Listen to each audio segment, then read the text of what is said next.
I'm here today, June 11th, 9 p.m., to talk about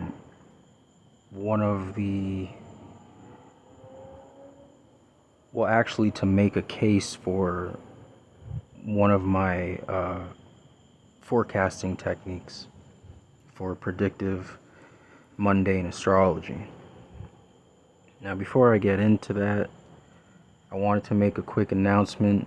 I'm thinking about an identity shift of my business and my channel. Nothing major, just a name change and an aesthetic change. I've reevaluated my interests and my directions, so I'm picking this nice new picture that I made. It's made using generative AI.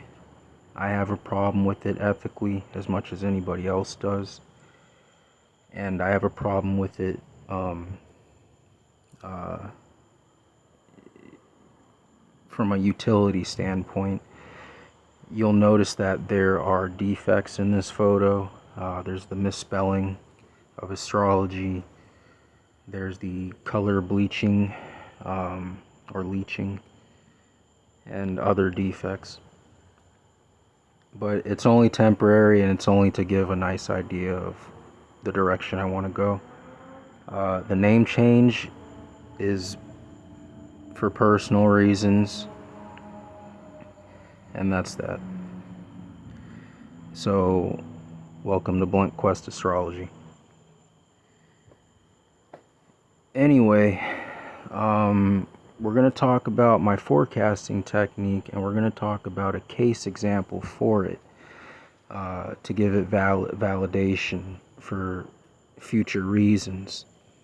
You know, in the case that I ever go to a public forum to make my case for reimagining astrology or reinventing it. So I'll take you to the next part of the video. Now, in this part of my video, we're going to talk about my technique, and before we talk about it, I have to tell you that it uses it's a syncretic technique. So it makes use of the disposition theory or the dispositor theory of astrology, which is that one planet affects another by a medium, which is the sign that one planet is in. So, for example, Venus can be in Cancer, and the dispositor planet would be the moon, because the moon has rulership over Cancer. So it's not a straight relationship between two planets. It's an elbow-shaped or an L-shaped relationship. It's not limited to any specific planet or any specific sign. So it could also be the sun in Aries or the sun in Taurus. It could be the sun in Taurus and Venus would be the dispositor because Venus rules over Taurus. Or it could be the sun in Libra. Or it could even be Mars in Libra and the dispositor would be Venus. You know. So the static condition would be the sign. And that's where the value would be. Now, that's the dispositor theory. I also make use of the ingress theory. The ingress theory is basically that there are signals for energy changes. And one such signal would be the movement of a planet into a new sign. So, for example, if Venus moved into 0-degree Cancer, which is the beginning of Cancer, then it would be said to go into ingress. So Venus can go into ingress, into Cancer, or any sign. Now, the third and final part of my theory, fundamentally, or technically, is the seasonal theory, which is self-evident in astrology, and it's self-evident to mankind that there are shifts that the earth goes through, and they are seasonal. So all that to say that my technique is called the spring Ingress Dispositor technique. So the planet that signifies the spring ingress, which is 0 degree Aries, would be the sun. So it can't be any other planet. It has to be the sun, and it has to be 0 degree Aries, because that's when spring begins. Now the dispositor, you can imagine, for sun and Aries would have to be Mars. So Mars is the acting planet, or the catalyst for change, or the catalyst for prediction in my technique and my theory. Now, this is an uncommon approach, but let it be known that anybody who's read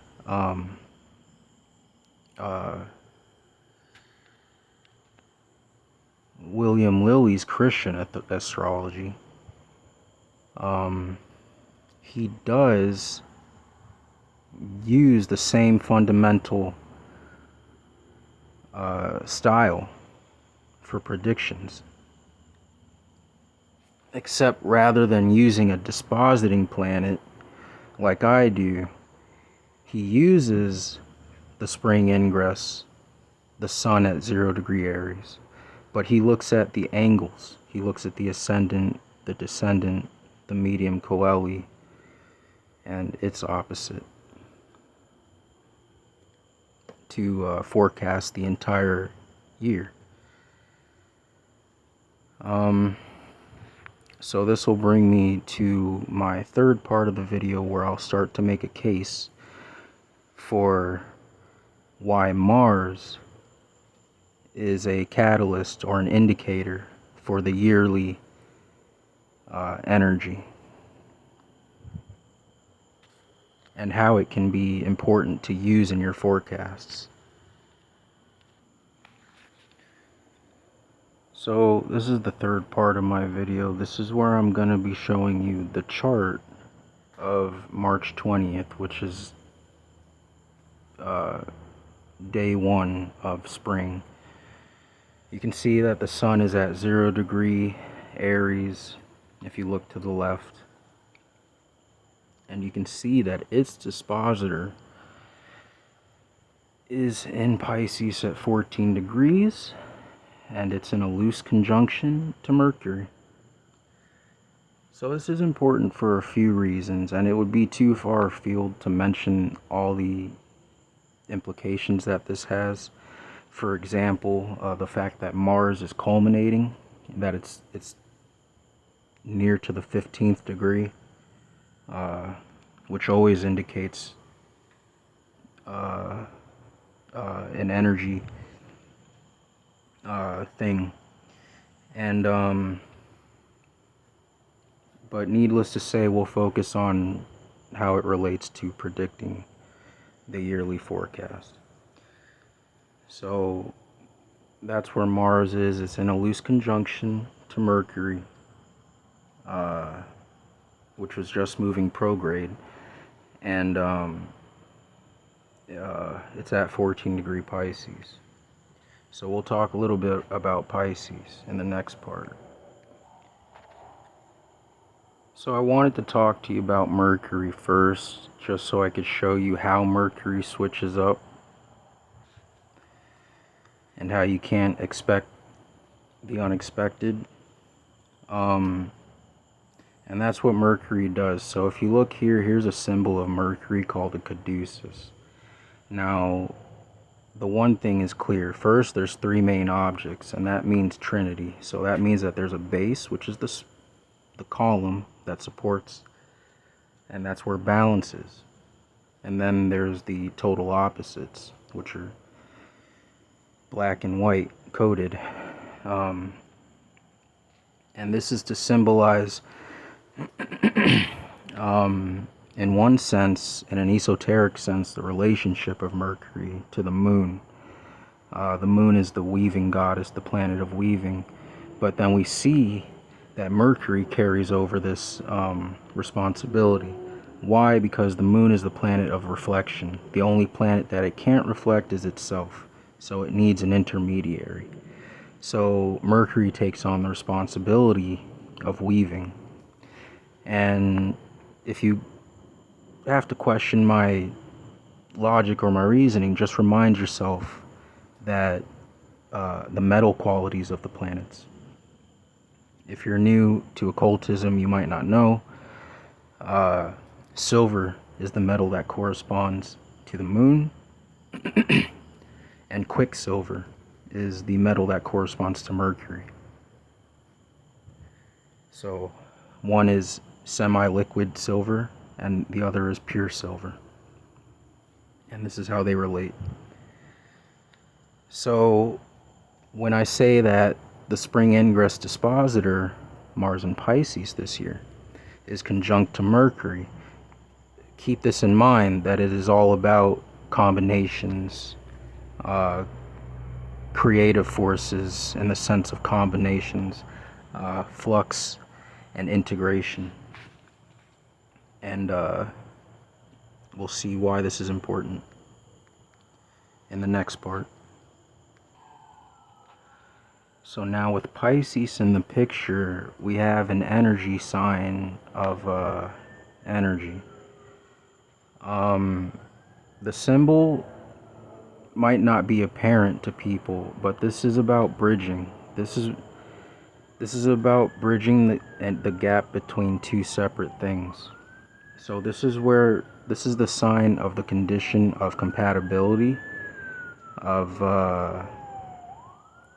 empathy and open hearing and willingness to accept others, so on and so forth. It's about deepening connections between ourselves and others. So this is the energy that would be apparent for the year, in one sense, because under my technique, Mars is in Pisces, and that would be the energy. Another facet of Pisces comes into play when we recognize that Pisces is ruled by none other than the thunder god Jupiter. So a thunder energy with a water sign, that means one thing. That means electricity. That means electric fire, so to speak, in the esoteric sense, which is the soul fire, the fire that overcomes the problem of mankind, which is disconnect. As opposed to the disintegrative quality of life and the isolating quality, which burns us, we have the integrative aspect in Pisces. So this is really cool, and this is really important, because this shows that in this context, not only are we looking at the urge to merge, quote unquote, energy, as per Liz Green and her Neptune book. And yes, I've read all 500 or 600 pages to help come to this conclusion. But we're also looking at a sign of libido, cosmic fire, and energy. So, and I won't make this the point of the topic or the heart of the topic, but earlier this year, really as soon as spring came, we started to see the rise of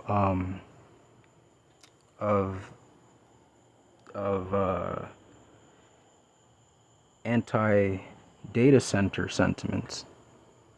The power consumption. It's no coincidence that the power source of data, the consumption, is of water. And my technique shows this, and it makes a case for it. But anyway, let's keep in mind that Mercury and Mars were together, and that these planets were both in the sign of Pisces, which is the urge to merge, and Mercury is, of course, integration as well. So we have a theme of integrating, and we'll see why this is important in my next part. So as early as May 29th, 2026, we've seen news recently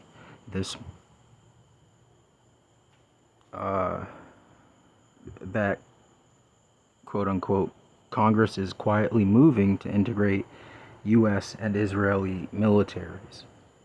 So this is unprecedented. This is very conflicting, and it's definitely very questionable. It's one of the questionable things that have happened this year, and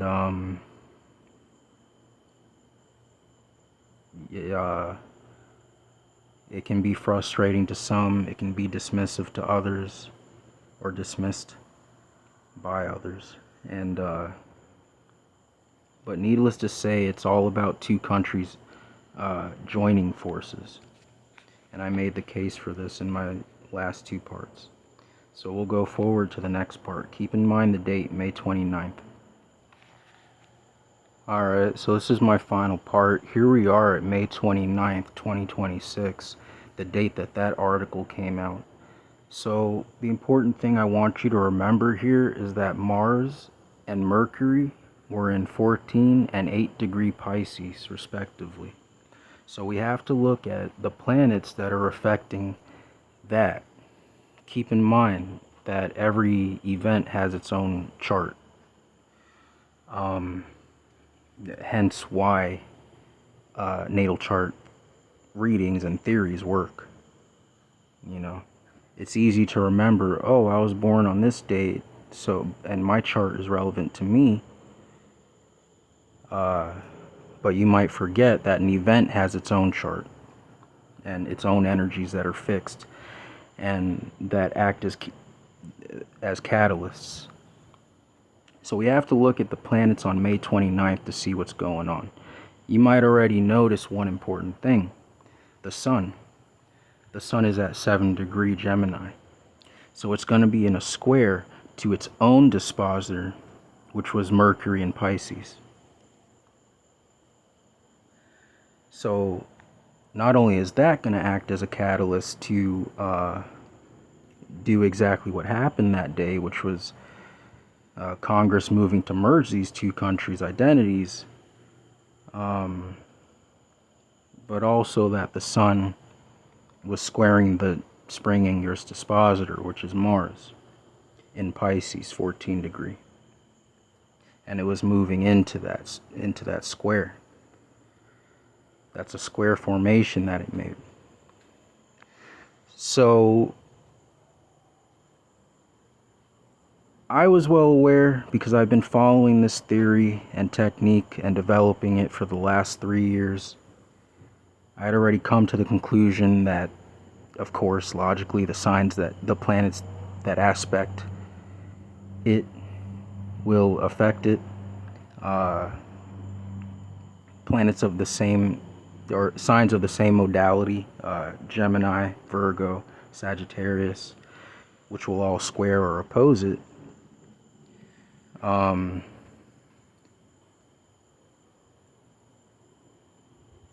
I never went as far as to predict any specifics, like U.S. and Israel would combine military forces. I wouldn't have thought military forces at all. But the fact is that that my spring Ingress Dispositor does act as a catalyst, and this is a case for it. So logically, if we look forward in time to when the sun is in Virgo and it opposes the spring Ingress Dispositor, we'll see another event of importance manifest. And that's the important part that I want to tell you, is to focus on the future and how this can be used to predict points of manifestation.